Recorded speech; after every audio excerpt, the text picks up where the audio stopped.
कुछ नहीं जानती मैं, मुझे कुछ नहीं मालूम मैं ऐसा क्यों करती हूँ। मुझे लगता है मेरी आपके साथ नहीं बन पा रही है।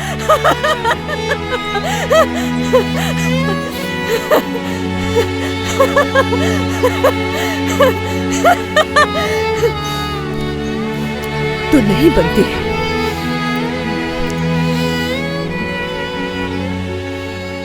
नवाल प्लीज मुझे छोड़कर मत जाओ। हैं? यही सुनना चाहती हो ना कि मुझे छोड़कर ना जाने की भीख मांगू मैं तुमसे? अब बहुत थक चुकी हूं मैं। हाँ शायद पहले तुम्हारे लिए मैं मजबूत थी, पर तुमने कहा हमारी नहीं बनती।